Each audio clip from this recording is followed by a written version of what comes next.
Vamos iniciar mais uma aula de hoje. Vamos falar sobre a história do Brasil, colônia. Eu sou a professora Karine Marcomini e vamos iniciar essa aula recitando um poema de Fernando Pessoa. Nesse poema, ele fala sobre o mar português. O mar salgado, quanto do teu sal, são lágrimas de Portugal. Por ter cruzarmos, quantas mães choraram, quantos filhos em vão rezaram, quantas noivas ficaram por casar, para que fosses nosso, ó mar. Valeu a pena? Tudo vale a pena, se a alma não é pequena. Quem quer passar além do bojador, tem que passar além da dor. Deus, ao mar, o perigo e o abismo deu, mas nele é que espelhou o céu.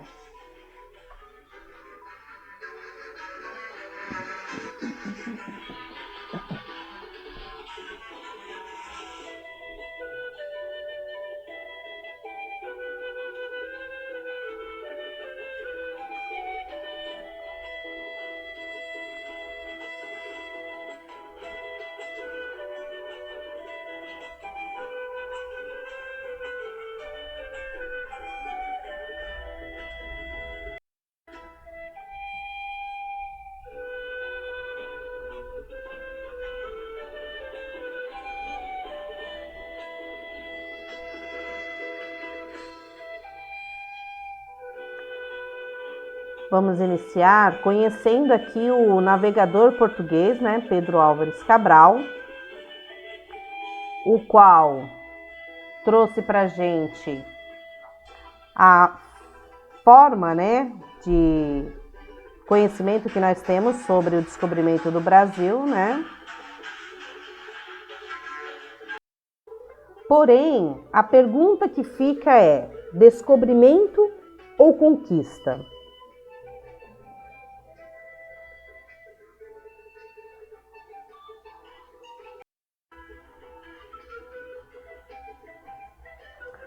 A chegada dos portugueses ao Brasil. Em 1500, uma grande esquadra comandada por Pedro Álvares Cabral saiu de Portugal. Alguns historiadores afirmam que estavam indo em direção ao Oriente. Outros acreditam que Cabral já sabia da existência das terras brasileiras. O que se sabe, porém, é que em 22 de abril de 1500, Cabral ancorou na região que hoje corresponde ao sul do Brasil. Como podemos ver, a viagem de Cabral ao Brasil e o Calecut, né, em 1500. Então, nós podemos verificar aqui nesse mapa, né, que a linha vermelha é a rota de Pedro Álvares Cabral, né? Desde Portugal à Índia em 1500. A linha de azul escuro é a rota de regresso, né? João Sousa, né? Então, aqui nós podemos ver que ele saiu de Lisboa, né? E foi até a Índia, né?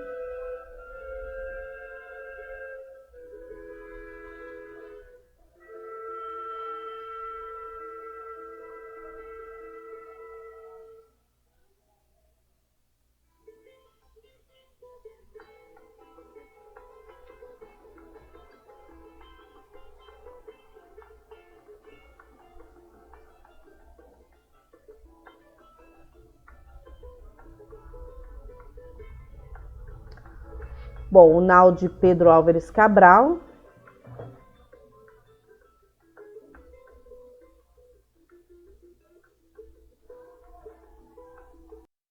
Então, diante disso, o que a gente pode trazer de informação, né? Como já foi dito, no dia 22 de abril de 1500, né, foi marcado oficialmente a chegada dos portugueses ao território brasileiro.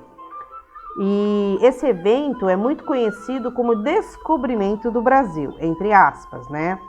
A chegada dos portugueses aqui foi um dos momentos mais marcantes das grandes navegações, realizadas por eles durante todo o século XV, né?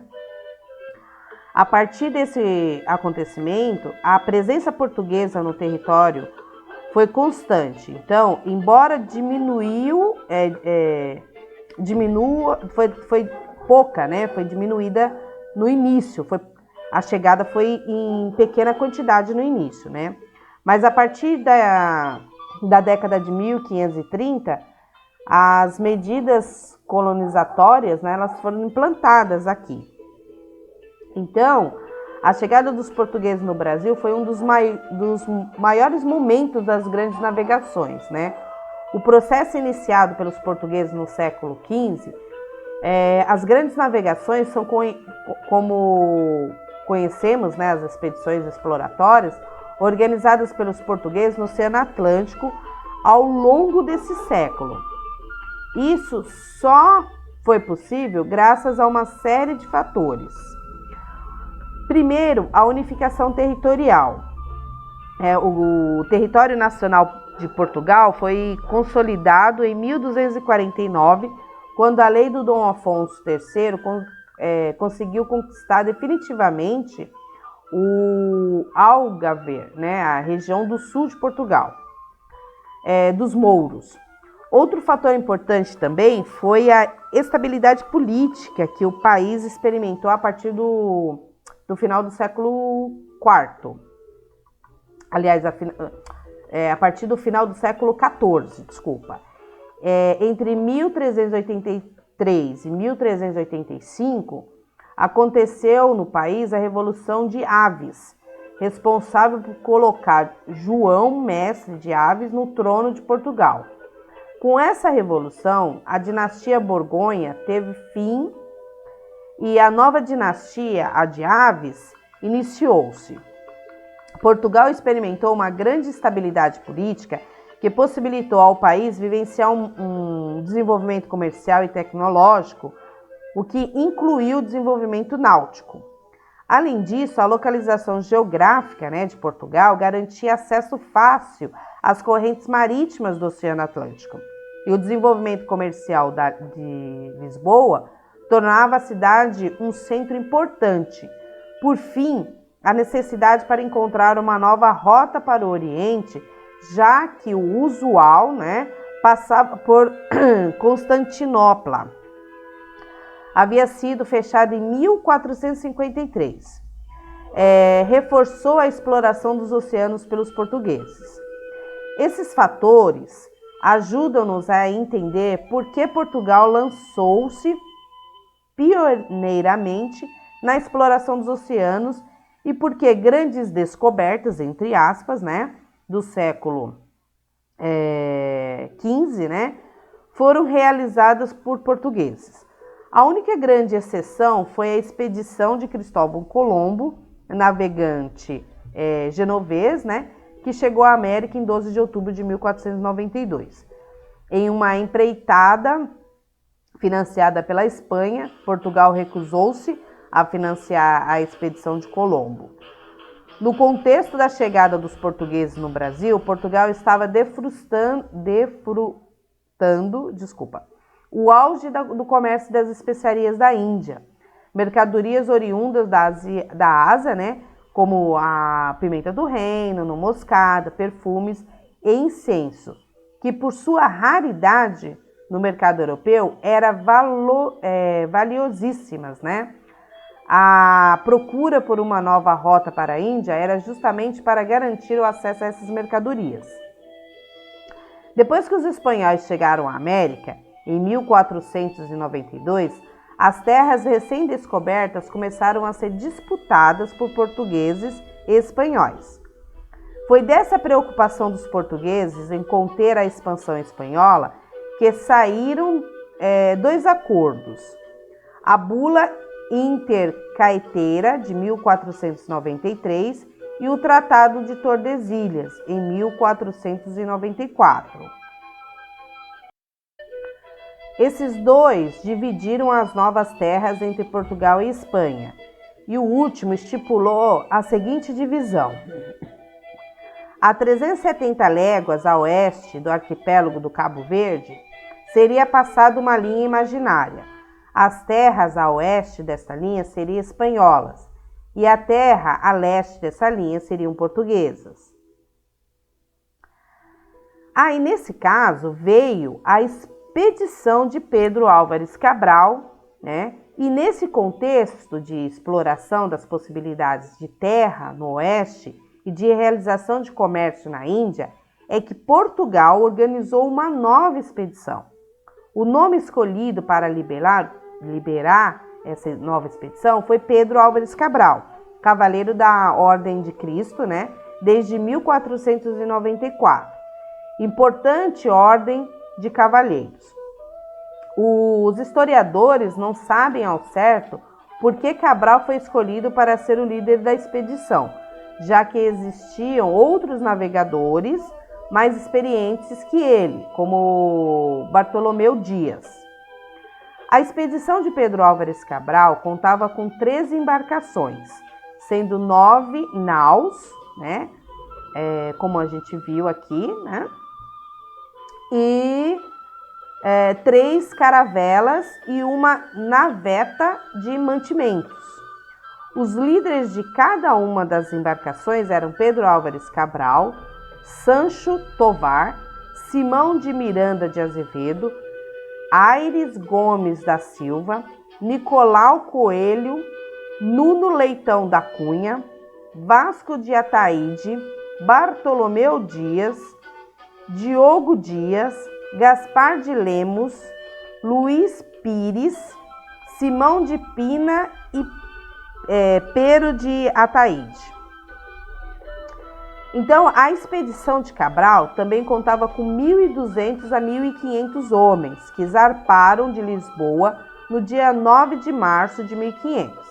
Após zarpar, a expedição navegou diretamente para o arquipélago de Cabo Verde, portanto, tomou uma rota distante da costa africana. A rota usual dos portugueses, no rumo da Índia, né, era mais próxima da costa, mas o caminho distinto sugere que eles tinham um roteiro diferente das demais expedições. A rota, né, como a gente pode ver aqui, a rota de expedição de Cabral foi a seguinte: em 9 de março, zarparam de Lisboa. 14 de março, passaram pelas Ilhas Canárias, né? Em dia 22 de março, passaram por Cabo Verde. Em 23 de março, desaparecimento da nau de Vasco Ataíde.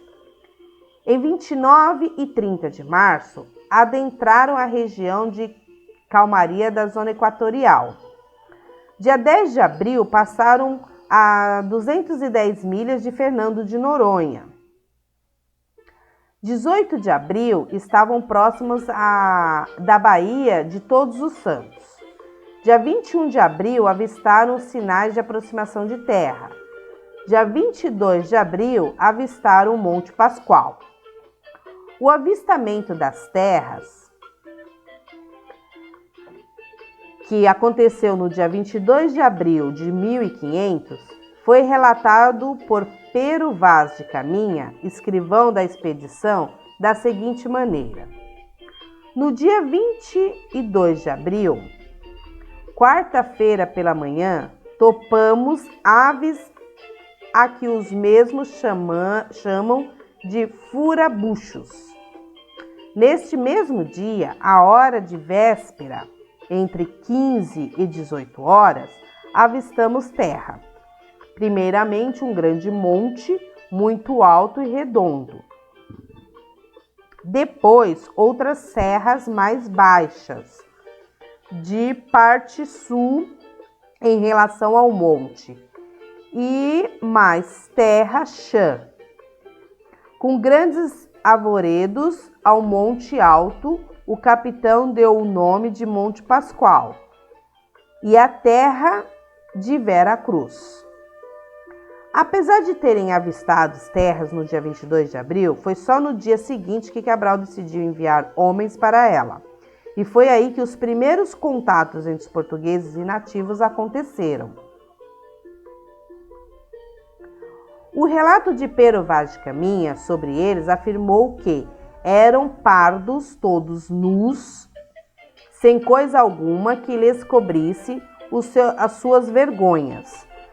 Traziam nas mãos arcos e flechas. Essa primeira expedição, que marcou os contatos iniciais entre portugueses e nativos, foi comandada por Nicolau Coelho. Ele e outros homens foram enviados para as margens da praia, em um bote, para estabelecer uma relação entre os indígenas, e esses contatos, naturalmente, foram pacíficos. Em uma outra passagem sobre os nativos, Pero Vaz de Caminha afirma que a feição deles é parda, algo avermelhada, de bons rostos e bons narizes. Em geral, são bem feitos.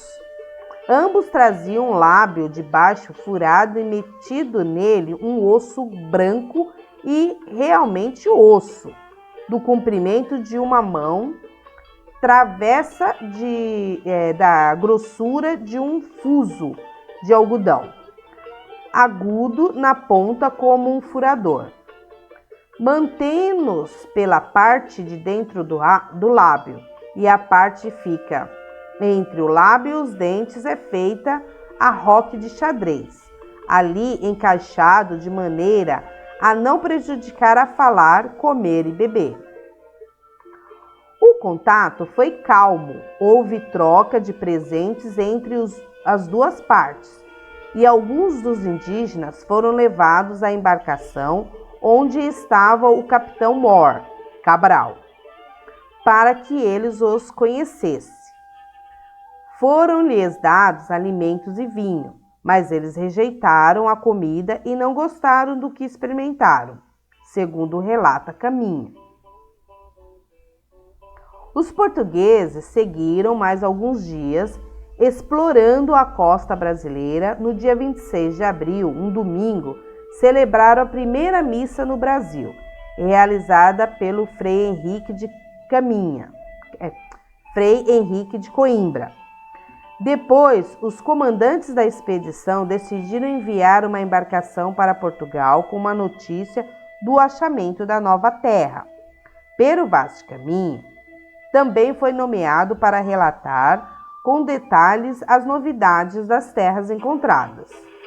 No dia 2 de maio, a expedição de Cabral partiu do Brasil em direção à Índia. O rei português Dom Manuel I ficou sabendo da notícia do achamento da nova terra, ainda em 1500. Apesar disso, o Brasil ficou em segundo plano, uma vez que a propriedade portuguesa, naquele momento, era continuar com o comércio da Índia. Foi somente a partir da década de 1530, com o declínio do comércio de especiarias e as invasões francesas, é que os portugueses iniciaram uma política de colonização.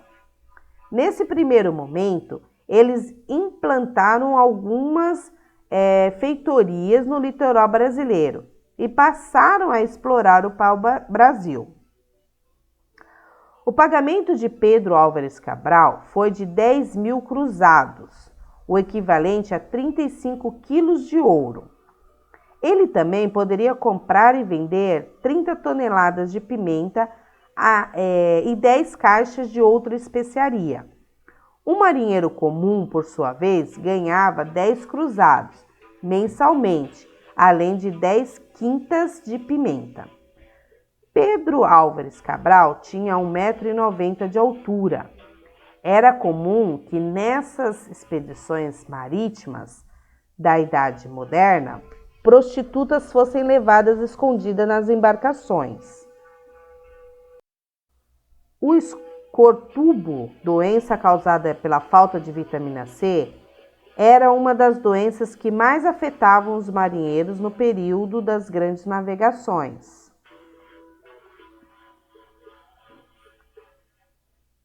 Ainda não se sabe o que houve com o nau de Vasco Ataíde, uma das 13 naus da expedição de Cabral, mas acredita-se que tenha naufragado durante uma tempestade.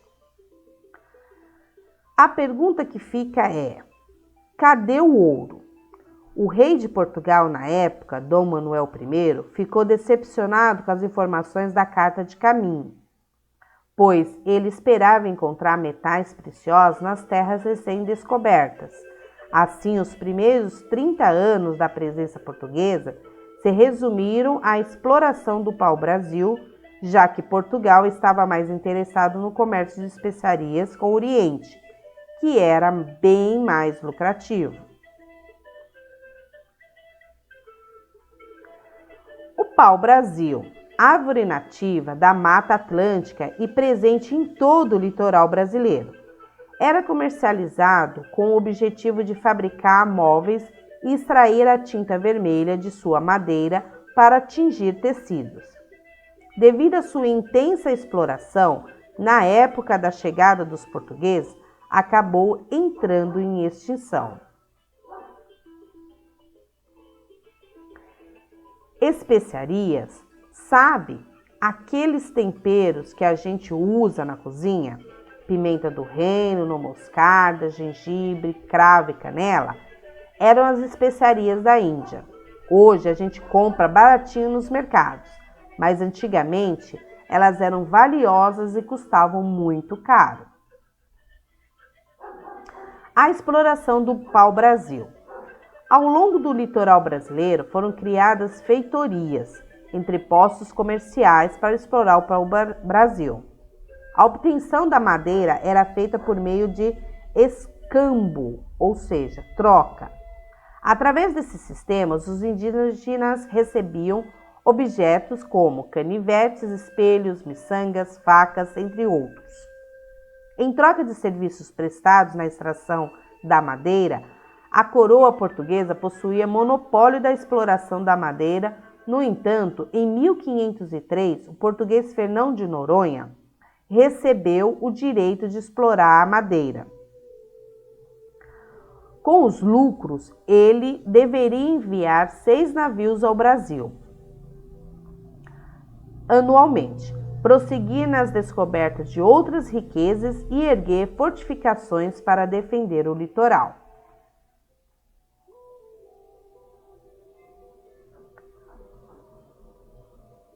O primeiro nome dado ao Brasil foi Ilha de Vera Cruz e depois passou a chamar-se Terra de Santa Cruz. Outro nome pelo qual o Brasil foi chamado, à época, foi Terra dos Papagaios, em decorrência da quantidade de papagaios que havia ali. Pero Vaz de Caminha, quando relatou o achamento do Brasil para o rei português, acreditou que as novas terras eram, na verdade, uma ilha. A ilha de Fernando de Noronha tem esse nome em referência a Fernão de Noronha, fidalgo português que recebeu a ilha como capitania do rei de Portugal em 1504. Estima-se que quando da chegada dos portugueses, aproximadamente 7 milhões de indígenas viviam no território brasileiro. Quando a expedição de Cabral partiu do Brasil em 2 de maio de 1500, 2 grumetes desertores e 2 degradados foram deixados no território com os nativos. Antes de chamar-se Pedro Álvares Cabral, o nome do líder da expedição portuguesa era Pedro Álvares Gouveia. A troca de nome deu-se com o abandono do sobrenome de sua mãe, Isabel Gouveia, e a adesão do sobrenome de seu pai, Fernão Cabral. A chegada dos portugueses ao Brasil foi parte do processo das grandes navegações. Pedro Álvares Cabral foi o líder de uma expedição composta por 13 embarcações e cerca de 1.200 homens. O primeiro ponto do Brasil avistado pelos portugueses foi a região do Monte Pascoal, na Bahia, no dia 22 de abril de 1500. A primeira missa aqui realizada ocorreu no dia 26 de abril de 1500 e no 1º de maio a expedição partiu para a Índia. O primeiro nome do Brasil, como consta na carta de Pero Vaz de Caminha, foi a ilha de Vera Cruz. No entanto, a chegada dos portugueses ao Brasil é ainda hoje uma questão sem respostas claras. Durante muito tempo afirmou-se que Pedro Álvares Cabral chegou ao Brasil em 22 de abril de 1500, por acaso, após a enquadra comandava se desviar da rota traçada após uma tempestade. Mas há outras versões para essa história. Existem documentos que indicam a possibilidade de que o italiano Américo Vespúcio tenha viajado pela costa brasileira em junho de 1499. Outros documentos indicam que o espanhol Vicente Pinzon tenha também passado por aqui meses depois de Vespúcio. O também espanhol Diego de Lepe seria outro navegador a viajar em mares brasileiros em 1500. Mas fontes um pouco mais antigas ainda indicam que os portugueses Duarte Pacheco Pereira havia ancorado no Brasil em 1498 por ordem do rei Portugal, Dom Manuel I. Essas informações levam-nos a pensar se há possibilidade na história de se fazer afirmações com muita certeza sobre eventos que ocorreram há muito tempo. Talvez a dúvida seja a melhor forma de se chegar ao conhecimento.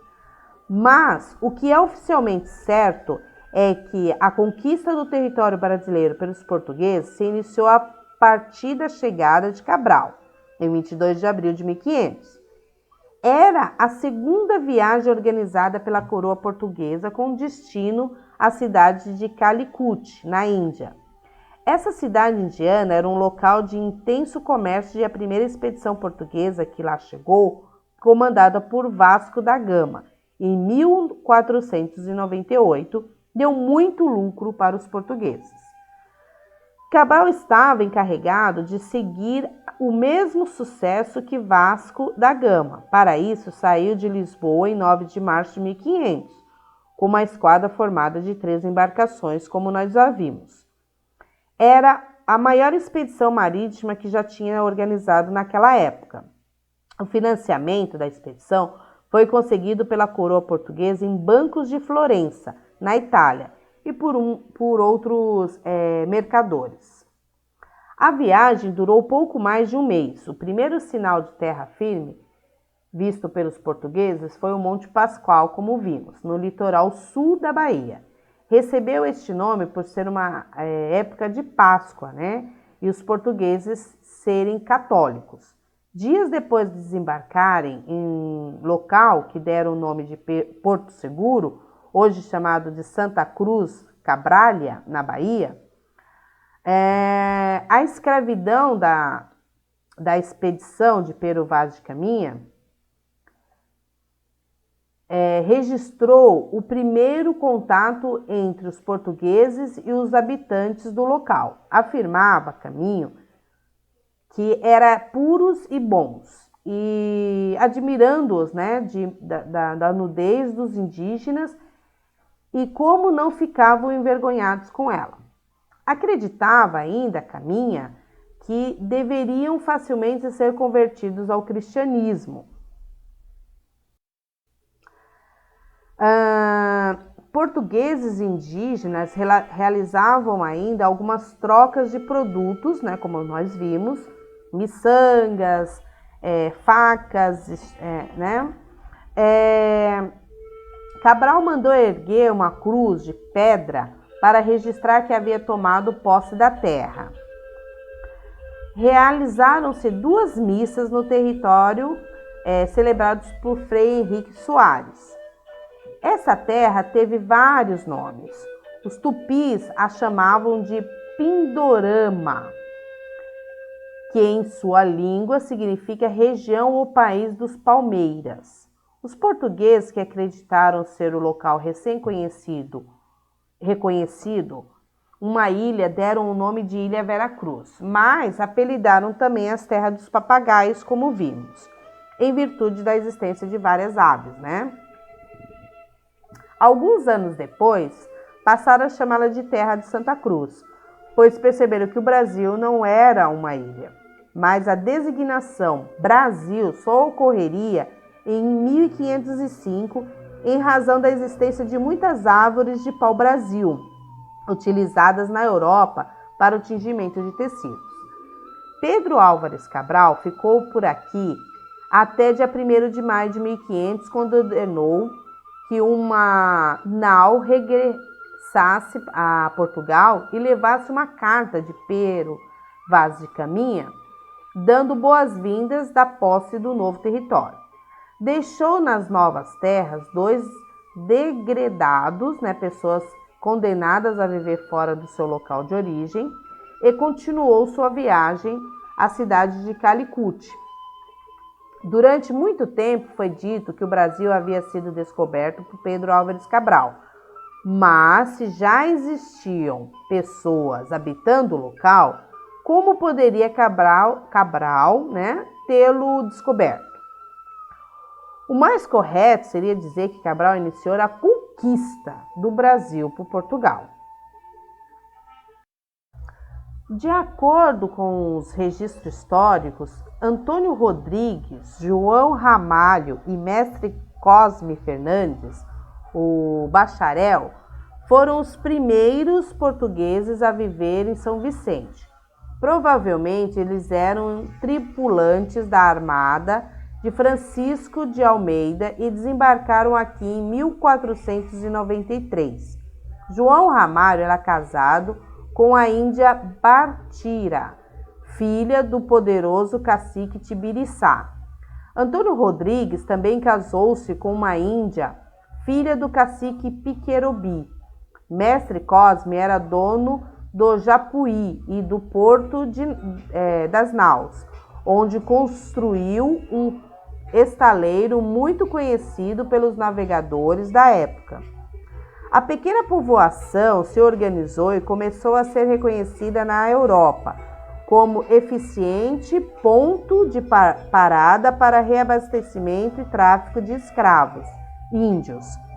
Tanto isso é verdade que o porto que aqui existia já constava em um mapa feito em 1501 e trazido por Américo Vespúcio na expedição de Gaspar de Lemos, que aqui chegou em 22 de janeiro de 1502 e batizou o local como São Vicente, em homenagem a São Vicente Mártir. Os primeiros moradores viviam em harmonia com os índios e exerciam o livre comércio com os aventureiros que para cá vinham, fornecendo-lhes farinha de mandioca, milho, carne, frutas e água e artefatos de couro, e recebendo em troca roupas, armas e ferramentas. Tudo isso acontecia no início da década de 1520, mas alguns fatos ocorridos a alguns quilômetros daqui mudaram a vida dos primeiros moradores de São Vicente.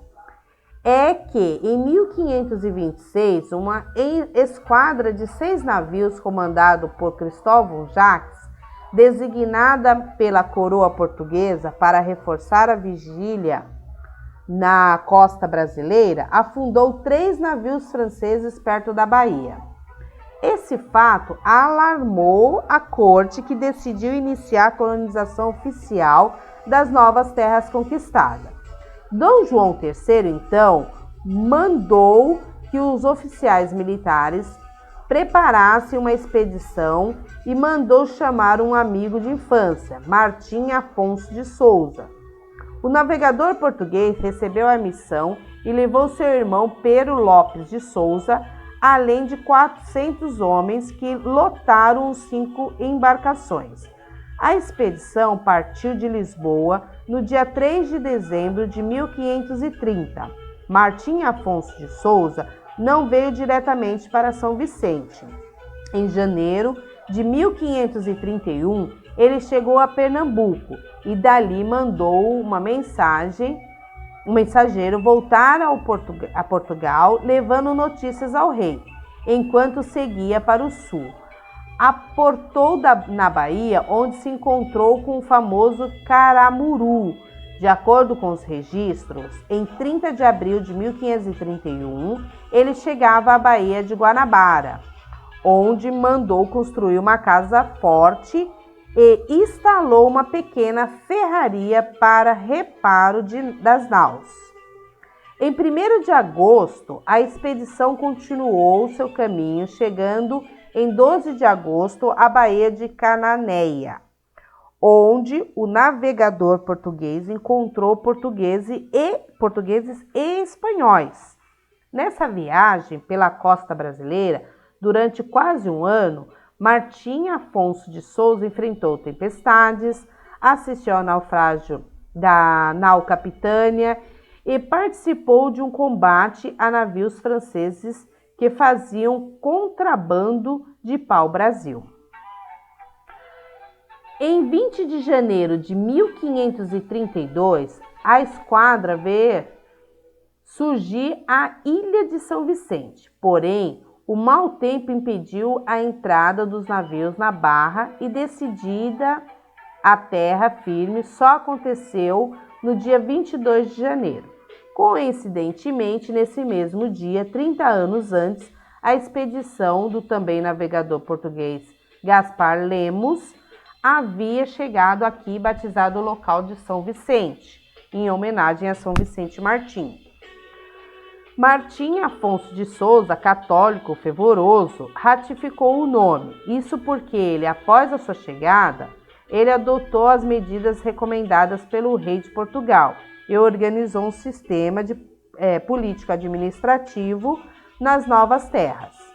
Assim, após batizar o local oficialmente como Vila de São Vicente, Martim Afonso de Souza instalou aqui a Câmara, o Pelourinho, a cidade e a igreja, símbolos da colonização e bases da administração portuguesa.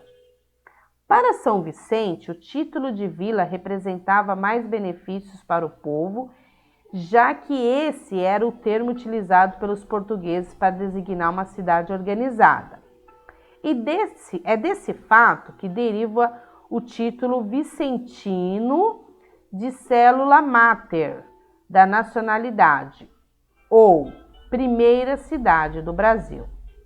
Pela importância estratégica do local, Martim Afonso de Souza coordenou em 22 de agosto de 1532 as primeiras eleições populares das Três Américas, instalando a primeira Câmara de Vereadores do continente.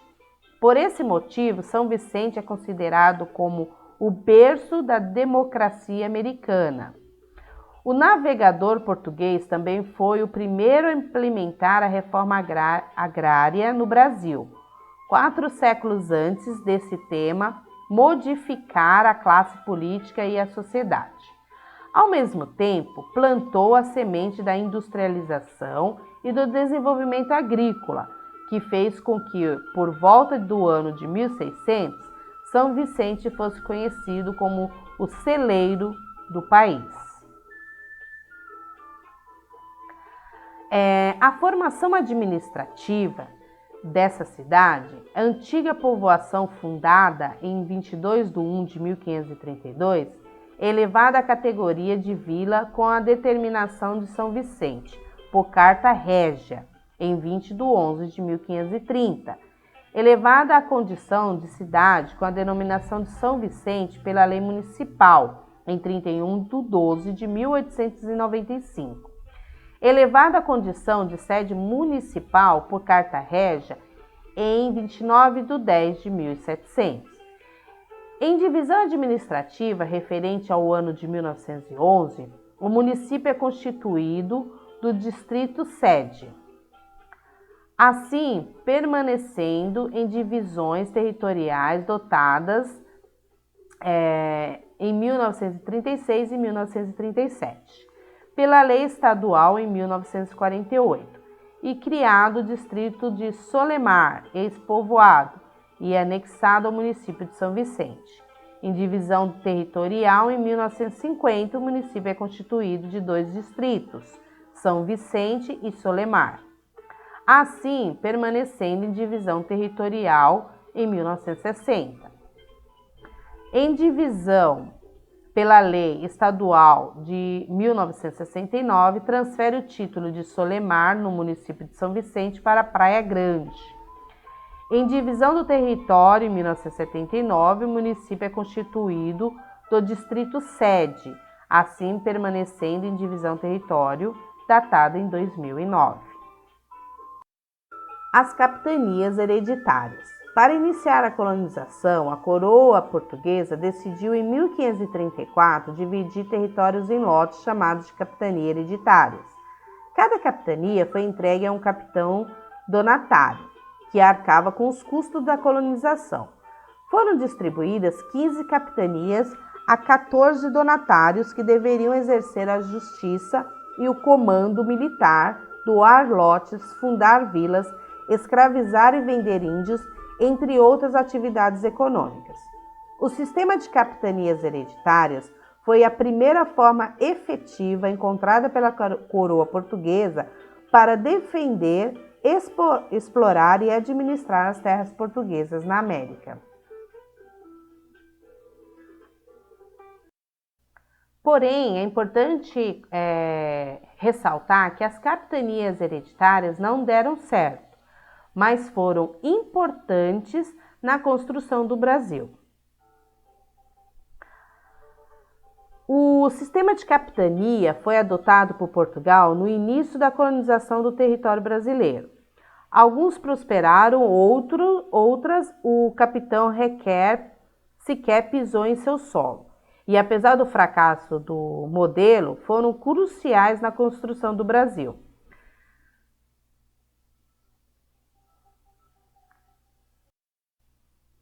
As capitanias hereditárias foram a primeira divisão administrativa territorial implantada pelos portugueses durante a colonização da América Portuguesa. Os portugueses chegaram no Brasil em 1500 e, na década de 1530, implementaram o sistema de capitanias como um mecanismo de colonização. Essa colonização foi dividida nas capitanias hereditárias entre 1534 e 1536. Como foram distribuídas em 14 capitanias, a primeira do Maranhão, doada a João de Barros e Aires da Cunha. A segunda do Maranhão, a Fernando Álvares de Andrade. A terceira, Ceará, Antônio Cardoso de Barros. A quarta, Rio Grande, a João de Barros. Quinta, Itamaracá, a Pedro Lopes de Souza. Sexta, Pernambuco ou Nova Lusitânia, a Duarte Coelho. Sétima, Bahia de Todos os Santos, a Francisco Pereira Coutinho. 8, Ilhéus, a Jorge Figueiredo Correa. 9, Porto Seguro, a Pero do Campo Tourinho. 10, Espírito Santo, a Vasco Fernandes Coutinho. São Tomé, a Pero de Góis. 12, São Vicente, subdividida em duas, a Martim Afonso de Souza. 13, Santo Amaro, entre duas subdivisões de São Vicente, a Pero Lopes de Souza. E 14, Santana, a Pero Lopes de Souza. O capitão donatário era a autoridade máxima em sua capitania. Ele governava, fazia justiça e cobrava impostos. Devia também defender, povoar e cultivar suas terras. De todas as capitanias, as que mais deram certo foi a de Pernambuco e São Vicente, graças ao sucesso obtido com a cana-de-açúcar, que era produto de exploração do momento, já que praticamente não existia na Europa. Na antiga capitania de Pernambuco, hoje temos como destaques as cidades de Recife e Olinda. Na capitania de São Vicente, hoje temos as cidades de São Vicente, Santos e São Paulo.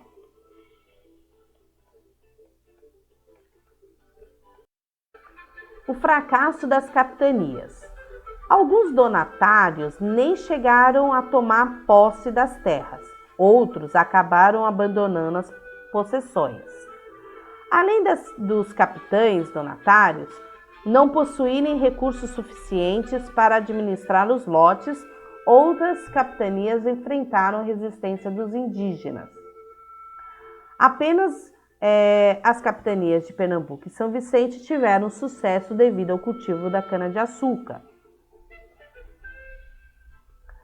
A escravidão negra. Nos primeiros 30 anos da colonização, foi utilizado o trabalho indígena na exploração do pau-brasil. Após a implantação da cultura da cana-de-açúcar, passou-se a utilizar o trabalho escravo negro. Os negros eram trazidos da África em navios negreiros, explorados e submetidos a todas as formas de humilhação. O trabalho escravo constituiu a base para a consolidação da economia da colônia. A escravidão no Brasil foi implantada no início do século XVI. Em 1535, chegou a Salvador, na Bahia, o primeiro navio com negros escravizados. Este ano é o marco do início da escravidão no Brasil, que só terminaria em 353 anos depois, em 13 de maio de 1888, com a Lei Áurea.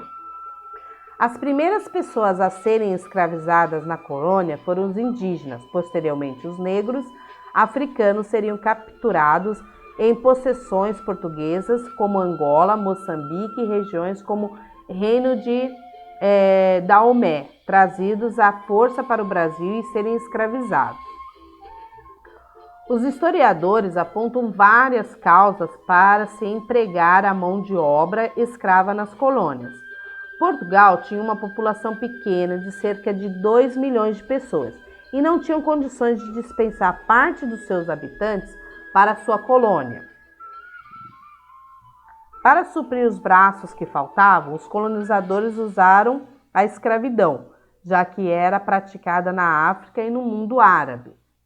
O transporte de pessoas escravizadas fomentou a produção de mais embarcações, alimentos, vestuários, armas e outros produtos que estavam ligados ao comércio de gente. Por isso, o tráfico negreiro representou um ótimo negócio para a Europa e movimentava grandes capitais nos 3 continentes. Desta maneira, portugueses, espanhóis e franceses, holandeses e ingleses tornaram a escravidão um negócio lucrativo. Superlotaram os porões de seus navios com negros africanos, conhecidos como navios negreiros, para serem vendidos nos portos brasileiros e em toda a América. Já as pessoas escravizadas não ganhavam nada, ao contrário, só perdiam, pois passavam a ser propriedade de outra pessoa. Esse continente produziu toda a riqueza no Brasil, desde o plantio da cana-de-açúcar, colheita, transformação da cana do caldo de cana, construção de casas, engenhos, igrejas, tudo isso era feito por cativos. No início do processo de colonização no Brasil, empregou-se a mão de obra indígena. Os índios eram capturados por meio de expedições como as bandeiras ou obtido como espólio de guerras intertribais. Os portugueses estabeleciam alianças com as tribos. Em troca, conseguiam mão de obra escrava indígena. Por muito tempo, nas escolas brasileiras, se ensinou que o índio não servia como escravo por ser preguiçoso.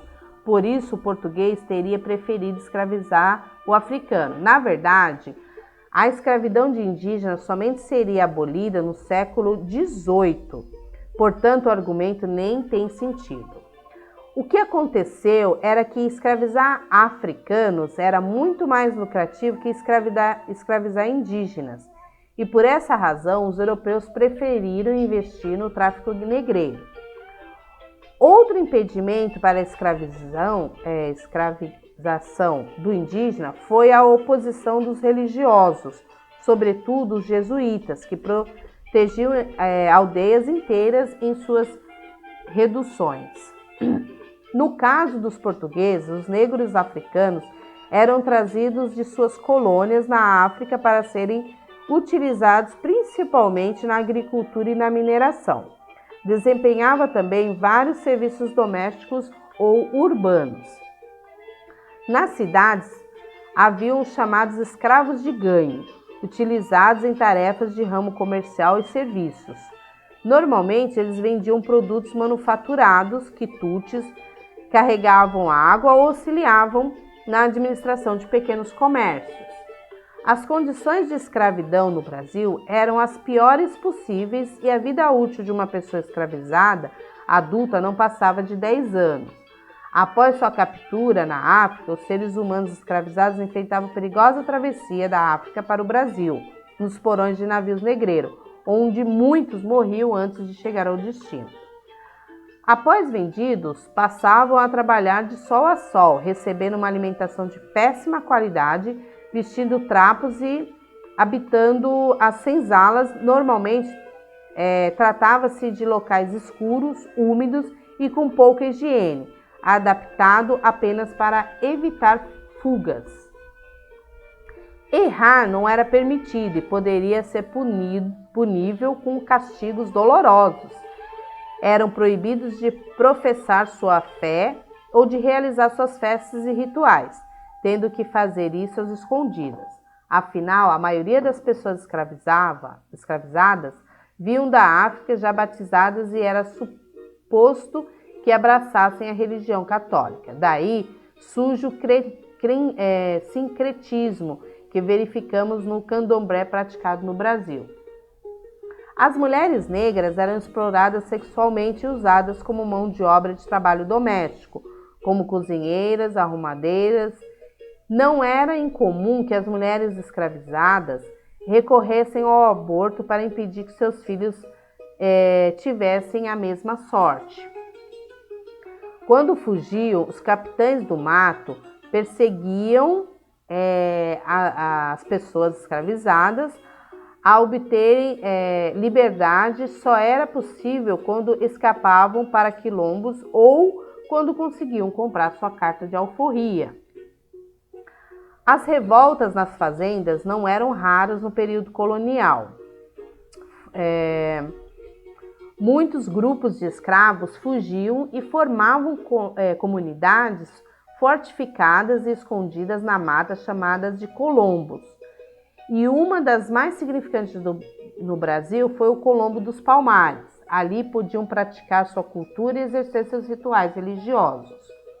No entanto, vários escravos que não conseguiam escapar preferiam suicidar que continuar cativos.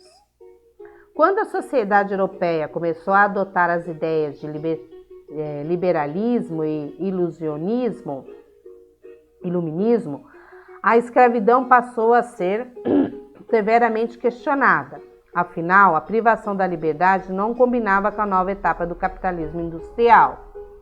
Igualmente, quando a Inglaterra aboliu a escravidão das suas colônias, substituiu por trabalhadores assalariados. Por esta razão, a produção agrícola ali seria mais cara e as colônias inglesas não poderiam concorrer com os baixos preços praticados pelos portugueses.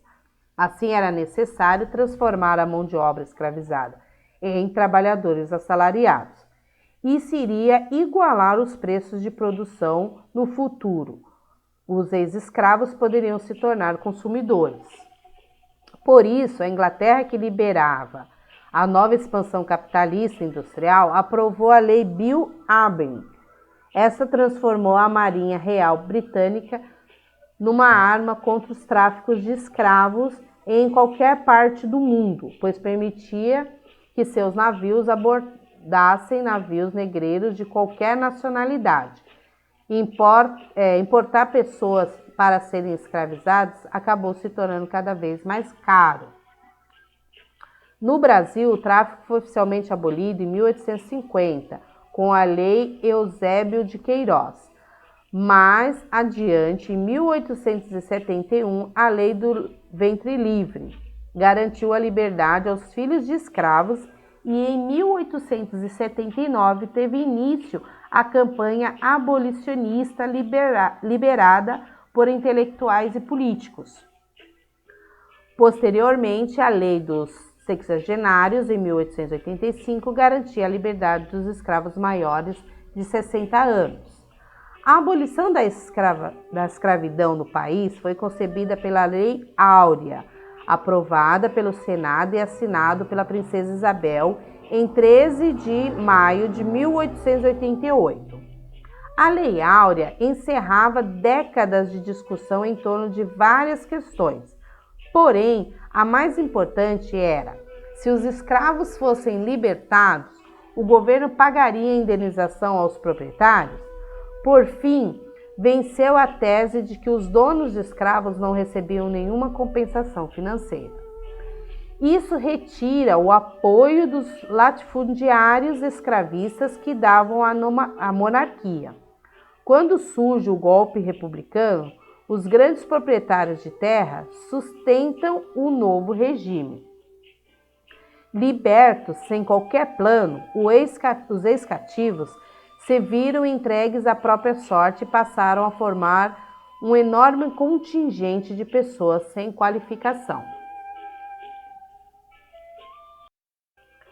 A divisão da América Portuguesa. Devido à presença francesa no Rio de Janeiro em 1555, França Antártica, o governo português percebeu que não tinha agilidade suficiente para enfrentar inimigos em pontos distantes de sua sede administrativa.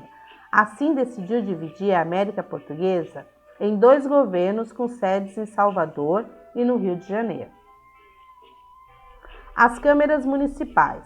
As câmeras municipais eram responsáveis pela administração das vilas e cidades. Os vereadores das câmeras eram chamados de homens bons. Eram os homens brancos proprietários de terras e escravos.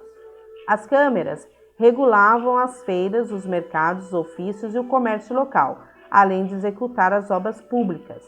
Assim, podemos concluir que as câmaras representavam os interesses dos grandes proprietários de terra, os chamados latifundiários. Bom, pessoal, aqui fica a nossa aula de hoje. Falamos aí um pouco, né, de toda a parte da história da colônia do Brasil, né, a colonização brasileira, e também sobre um pouco da escravidão dos indígenas e também dos africanos, né, sobre os fracassos das capitanias, enfim, todo o processo da conquista, né, e a administração da América Portuguesa. Muito obrigada e até a próxima aula.